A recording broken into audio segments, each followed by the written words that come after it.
anybody coming from a structured living environment. Okay, prisons, rehabs, convalescent situations. If you've got a situation where you need to get back on your feet, and you've got a job, and you just need some place to crash while you get your stuff in, come on, all right?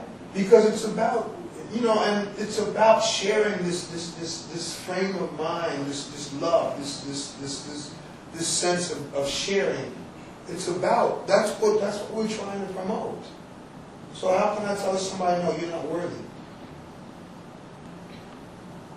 These folks have been excluded enough, Yeah, absolutely. Absolutely, because I feel like when folks are shut out of the system and they don't have any bread to put on the table, well, it could be potentially our door that gets kicked out to get the bread. There's an old saying in Africa is that when the people are hungry, your chickens are not safe. And I firmly believe that to this day, we can see some... you see the results of it every day. Yeah, especially worldwide right now, I think we can begin to see ripples that are turning into some waves around the world. Mm-hmm. Right here at home. Yes. Right here at home. And people talking about, what can we do? How can we... Oh, what we can do is something. Okay, that's the problem. People keep saying, what can we do? And then they sit there. No, what we can do is something. You can engage. Obama, the president, just said, be the change. If you want to see change, be the change.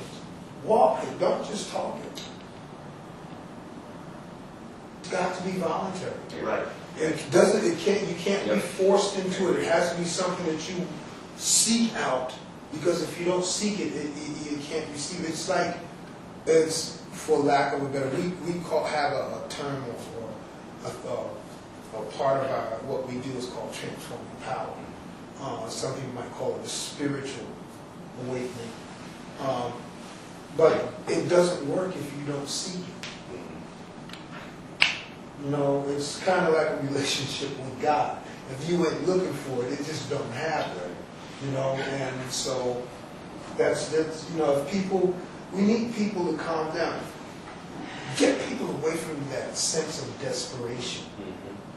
Stop people from being, because this country runs on fear. The haves are afraid that the have-nots are going to take it away from them, and the have-nots are afraid that they'll never get anything. So it's like everybody's afraid of everybody else, and so nobody's willing to sit down and cooperate. All right? And I don't know about you, but the God I serve lets me know that there's enough out here for everybody. Okay? There's enough out here for everybody. We're all giants. There's no big, mean, little you. We're all giants. There's enough out here for everybody. You don't have to... Well, people are so afraid. They're afraid that they're not going to get their fair share. And if you just sit back, take it easy, it just comes. The more you give away, what I found, the more I give away, the more I get. I'm having so much fun since my release. I'm only, 6 years old? Going to be 7 in February. Wow. Talk to me a little bit about how that, the fear, as you say, the fear that influences the very air we breathe. How does that fear operate in prison to keep someone from attaining their full potential, if you will? Well, because people are surrounded by fear. It's, prison works on intimidation.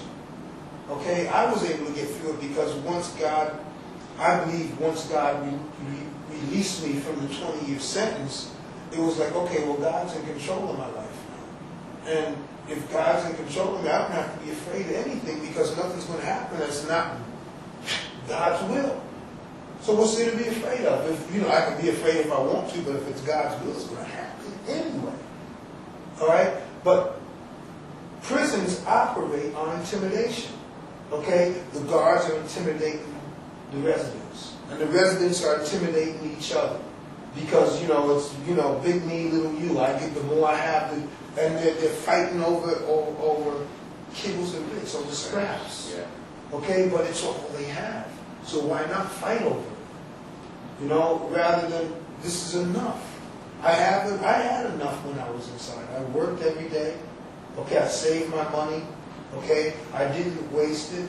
I was planning to come home. So when I came home, I had enough to get started. Right? But I wasn't caught up in that fear-induced society that was going on inside. And out here, I'm not afraid of anything. Because God's on my side. I mean, it's, you know, what's there to be afraid of? It's going to happen. It's going to happen. You know? And as long as I'm doing what I believe God wants, it will prosper. And I don't have to be afraid about its success or failure. All I have to do is put in the work. And if it will please God, it will come to be. It will transpire. And I'm having so much fun. I mean, I kick it with my man. You know, come on, Word, let's go take care of some business. And we go out, we talk to people about what we're trying to do. And rarely have we talked to anybody. And they say, man, you guys are crazy. You know, nobody said that to us. Everybody says that sounds like an excellent idea. How can I help? Yes. In closing, what do you want folks to take away from the idea of the Foundry and some of the possibilities that it has in store? I want them to help. I want people to help. I want people to get engaged. Okay, if you don't help the Foundry, help somebody else. Help your neighbor. Uplift somebody. Make somebody's day work better than it was before they met you. That's all I want. Lower the level of violence. Let's stop killing each other and start healing each other. That's what I want.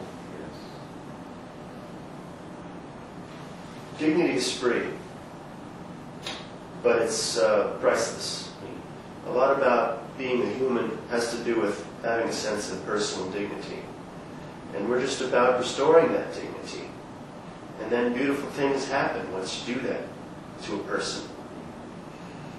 They become reborn. I'd like to thank my guests today, Norman and Edmund from the Foundry USA. Please participate in this project. Give your time, give your resources. This is something clearly worthwhile investing in, as it is radically changing people's lives from the inside out. You can also participate in the workshops as well, as you hear. It's not just for ex-offenders. Anyone that is interested in managing conflict resolution, highly encourage you to participate in this project and really support it. Once again, that's the Foundry USA. I'd like to thank my guests again, Edmund and Norman.